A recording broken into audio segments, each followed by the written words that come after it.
Hey everyone, good lovely morning. It is me, Jasmine. How are you folks doing?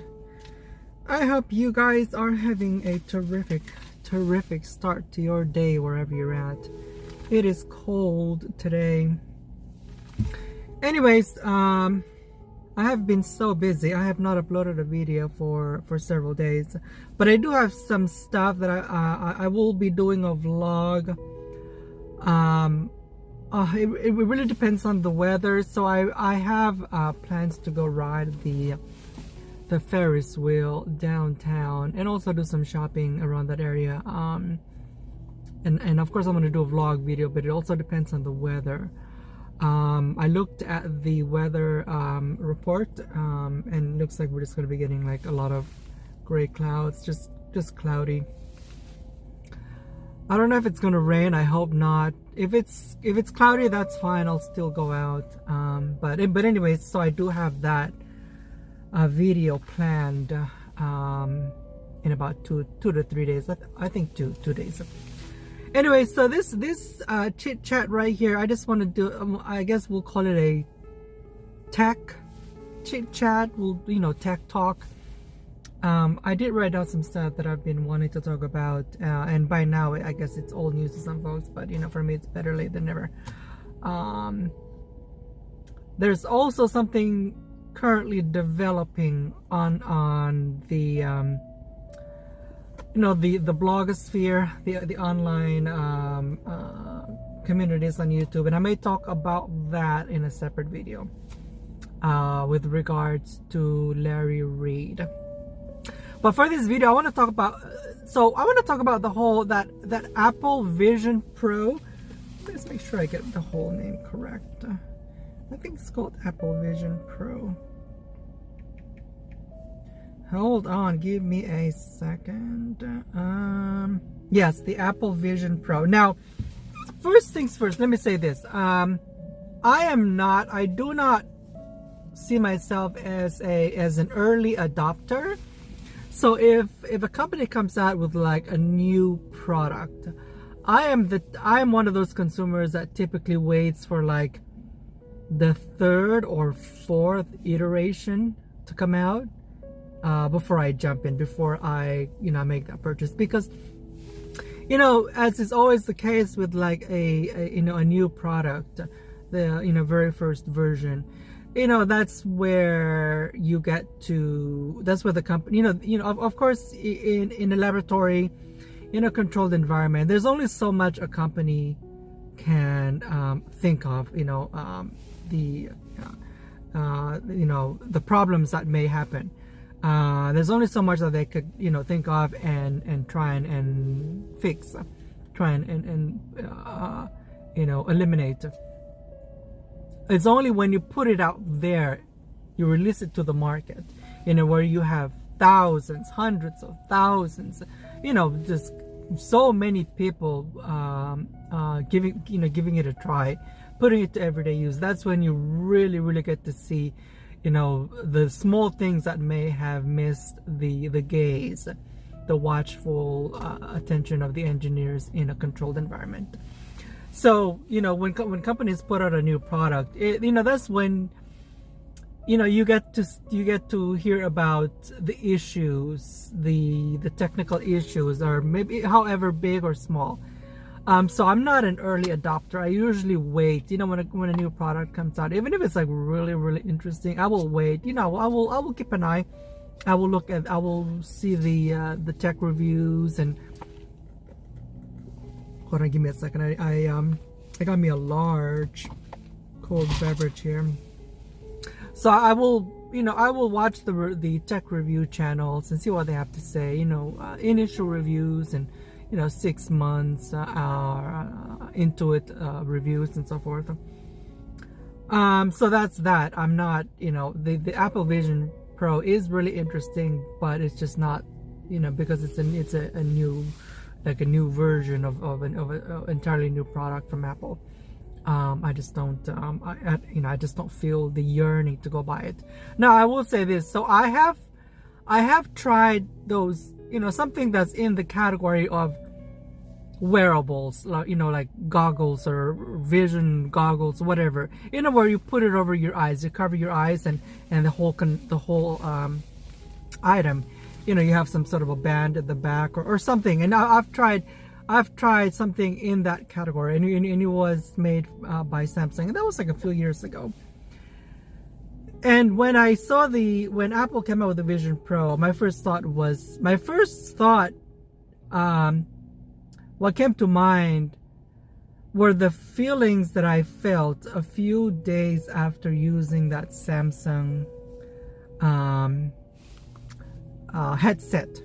It was like a VR set. I'm drawing a blank of the exact name of it, and that is fatigue. And the reason why, or rather, let me say this. And the good thing about me doing this commentary now, which is a little bit late, is because the Vision Pro has been out long enough for people to try it, and for new types of issues to come up, and reports written about it for me, and me having read them, and also to include them in this commentary. So when I saw the Vision Pro, the first thing in my mind was fatigue, user fatigue. Now when I tried that Samsung VR headset a few years ago, and it is nothing of the caliber that of the current, the latest headsets that you see, whether it's from Facebook or Apple or whatever's out there. Now this was just like a very basic headset, but so when I tried that Samsung headset, it was nice, it was cool, but eventually fatigue kicks in, and for those that are really excited about VR headsets like that, headsets in general like that basically command that, they monopolize your vision. You have to put the whole thing on to see, to really put it to full use, to enjoy it. What people don't realize about those types of headsets is, you're going to have to dedicate time just to sit and use it. And we live in a world where people look at their computer screen, maybe they look at a TV screen, and at the same time multitask. They look at their phones, maybe they'll glance out of the window. We live in a world where we're constantly, we have a lot of things going on. I may be looking at my phone, at the same time I may be listening to something playing on YouTube, and at the same time I got to dedicate some attention to environmental awareness. I want to know what's going on around me. And so when you put on you may be excited, and that's understandable, but once you get into that, once you buy one of those headsets, you got to realize that fatigue will eventually creep in. And I've been reading a lot of reports, The Verge and other sites writing about that. If you hear pauses, or if you encounter a pause in the video, it's just me what do I call this, drinking my beverage. So when I saw the Apple Vision Pro, I was like, oh, that's it's really, really nice, and I do not doubt it. It's a world-class product, and it is going to wow anyone who tries it. But knowing my experience with a product in that category, eventually fatigue will kick in. You're going to want to take it off, and for the first few times it's going to be like, oh, okay, it's I'm tired of it for today, let me take it off, I'll put it away, and then later on tonight or later or tomorrow morning, whatever, I'll put it back on, and then I'll enjoy it for a little bit, and then I'll take it off. But give it a week or 2 weeks, maybe 3 weeks. Those instances of fatigue, they build up. Trust me, they do. And you start to it's, and not only do they kind of strain your eyes, but at the same time, from what I'm reading from the reports that are coming out, is it is front heavy. Now I'm going to attribute that to just first generation product, first iteration product. And going back to what I said earlier, when companies put out a product, the engineers can only think of they can only theorize and hypothesize. There's only so much they could do, and they have to put that product out there, and then they collect feedback from the public, from the consumers. And I think the engineers just probably did not envision the weight being an issue, or maybe they thought it would be somewhat of an issue, but it was necessary. The weight was necessary because that's a very technical product. If you were to gut that Vision Pro, there's a chipset in there, and I mean, listen, you cannot have something that technically advanced and not have all manner of electronics in there to enable that, or enable those wonders that you get to enjoy once you put the thing on. So I'm thinking maybe for the next version, Apple is going to try and use a lighter material. So that's on the material side. But when it comes to the fatigue, it's a headset like that is very different from, let's say, a cell phone or a watch, a smart watch or a tablet. And I think the early adopters, I think they share the same excitement as any other new Apple products. And I do have an Apple phone, so I'm not knocking Apple. I do love Apple as a company, and I wish Apple the best, and I will definitely buy an Apple product. But I think those early adopters I'm thinking maybe it's a combination of really, really huge excitement, the thrill to try something new, and also maybe having maybe a limited exposure to VR headsets, or maybe some have never really actually had put on a headset, and so they just rushed in and buying it, and now we're hearing reports of fatigue growing. But that was the first thing that popped in my mind when I saw the VR headset. Fatigue. Because it gets to a point where you cannot stand having that thing on your head. You want to take it off, and and keep in mind, if you're going to use that, if somebody gave me the Apple Vision Pro, I guarantee you, I would not be using that in public. I would either use it at home or on a flight. You guys know I do a lot of traveling, so if I'm on an airplane, then that's maybe when I'll put it on. But you will never, ever, ever, not in a million years, you will never ever see me use that in public, because not only is it reckless, it's dangerous, not just for you but for others. You gotta have full command of your faculties. You gotta have full command of your vision, your situational awareness. I'm not gonna use that I mean, yes, that thing, it allows you to even be aware of your surroundings, with all those cameras and so forth. But I mean, it's a gadget, and any gadget can fail. So if somebody gave me an Apple Vision Pro for free, I would definitely accept it. But I would only use it at the house or on a plane. And even at that, even if somebody gave it to me for free, I know for a fact that fatigue will still rear its head, and eventually that thing will just be shelved. I'll just give it away, or just, I don't know. It's not something that even if it was given to me for free, I guarantee you it's not something that's going to stay with me for a year. Because maybe 2-3 months it's gone. I've either thrown it away, given it away, or recycled it, or whatever.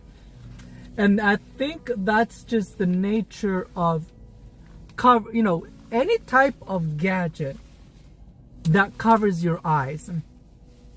Now, if you're using like a VR headset, maybe it's like a work requirement. You're working in a very special type of industry, and you gotta have a VR headset to be effective. That's understandable. But for like every day, at the house, going out and about, we love being able to see, with our eyes. We love being able to, scan our surroundings and judge distances, and be aware of what's going on around us. And every time you put on something like that, it's cool, it looks cool, and but eventually exhaustion kicks in, fatigue kicks in, and you want to take those things off.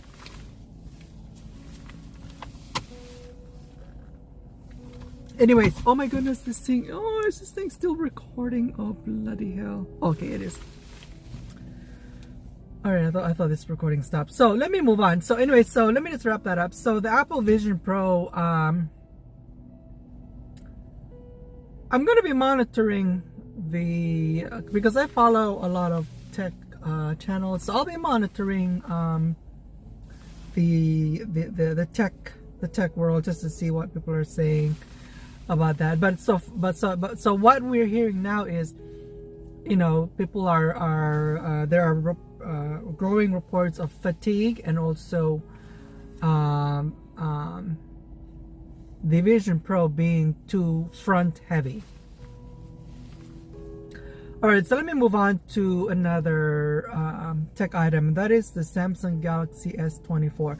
Now, I still have my Samsung Galaxy S23 Ultra. I bought directly from Samsung, and I bought the 1 terabyte because I need all that storage, since Samsung no longer the S line of the Galaxy line of phones, they no longer have expandable memory, which is really, really, really sad.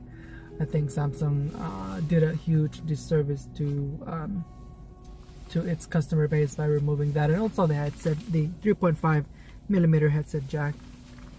But anyways, so regarding that S24, I looked at the unveiling, and I've seen the tech reviews and all that, and to me, to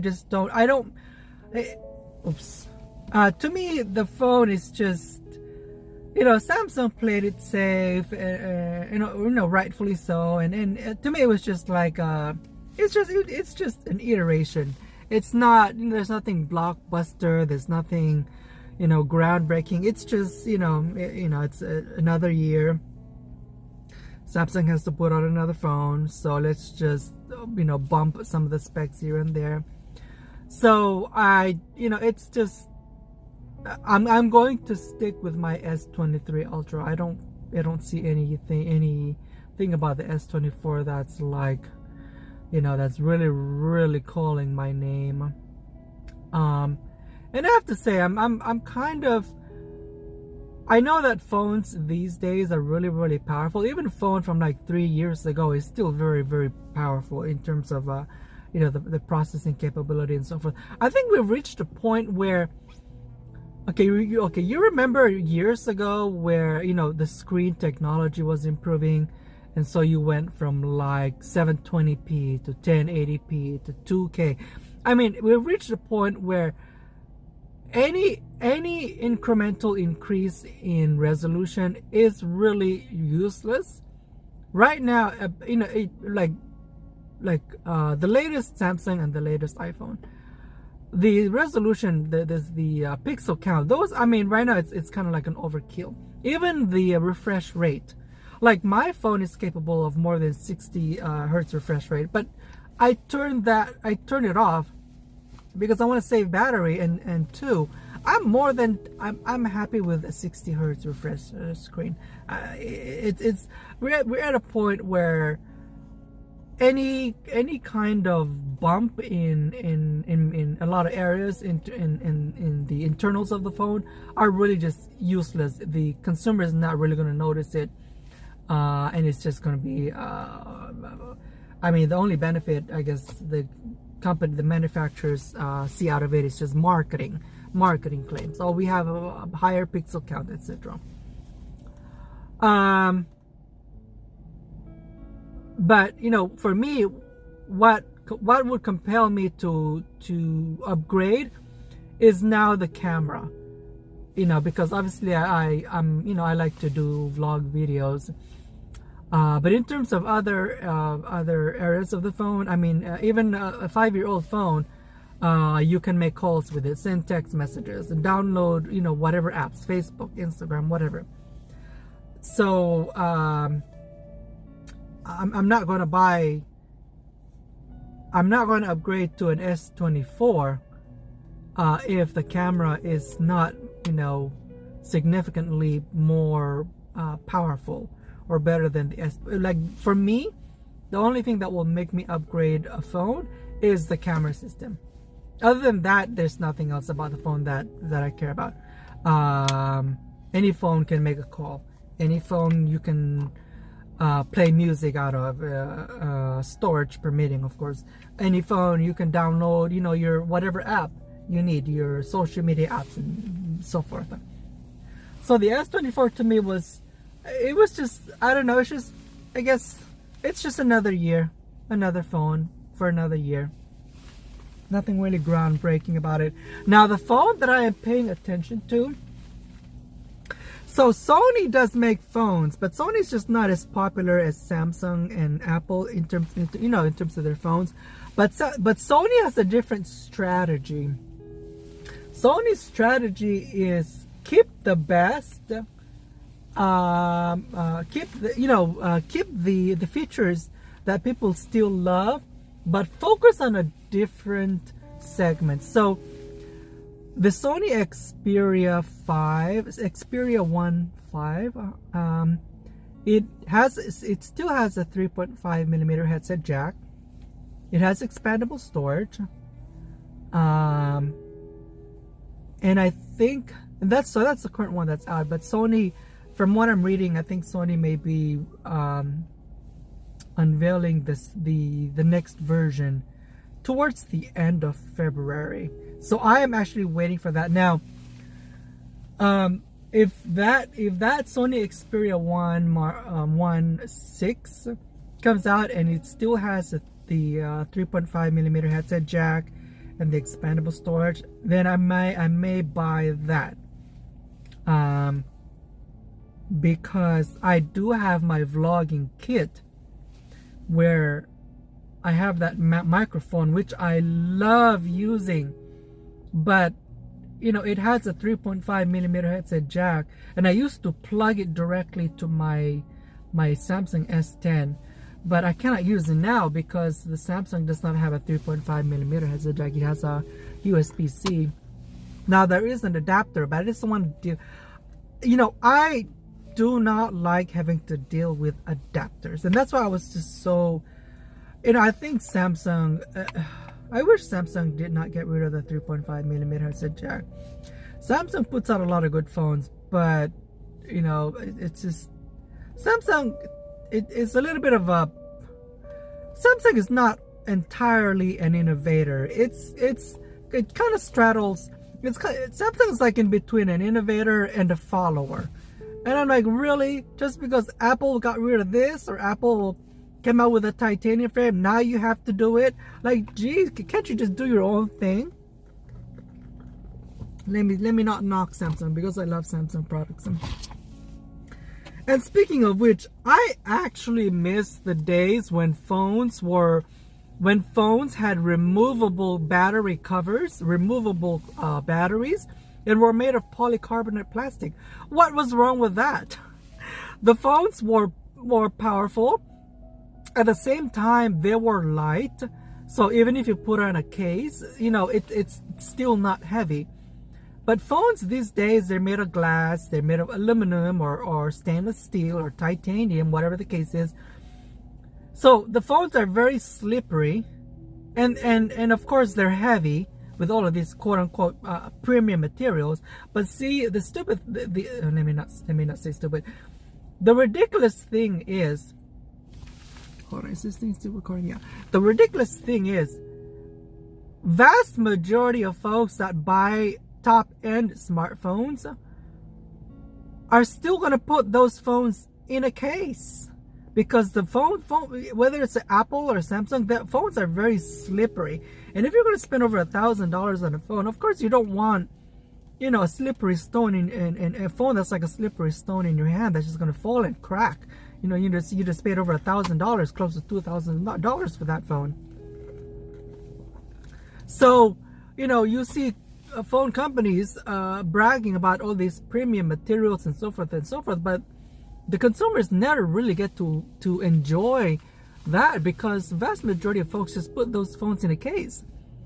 And so you have a heavy phone, and then you have a case, which of course, even if it's not a heavy case, it's still going to add on to the weight.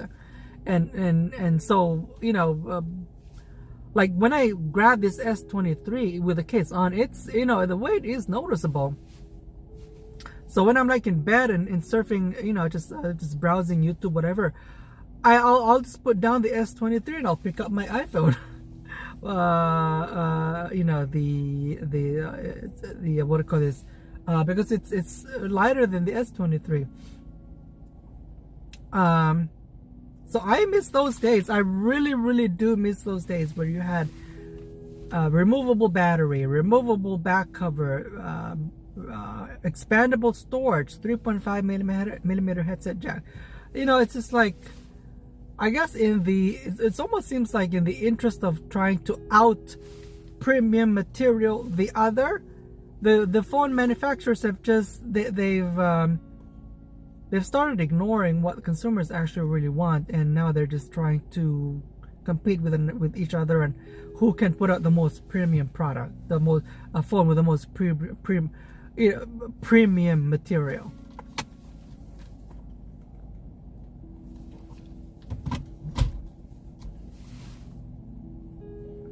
Thank goodness that type of competition is not happening in the automotive world. Can you imagine? Cars would be no one would be able to afford a car if the car manufacturers were competing with each other the way Samsung and Apple compete with one another. Yeah, there would be car cases. You would buy a car and you'd have to buy a whole case just for the car. Anyways, let me wrap this up because I want to keep this below half an hour. So I just wanted to do a quick tech chat, and the next video may be of me downtown doing the Ferris wheel and just doing some shopping. Alright everyone, so with that said, don't forget to hit the like button, and I will see you in the next upload. Alright, take care, bye bye.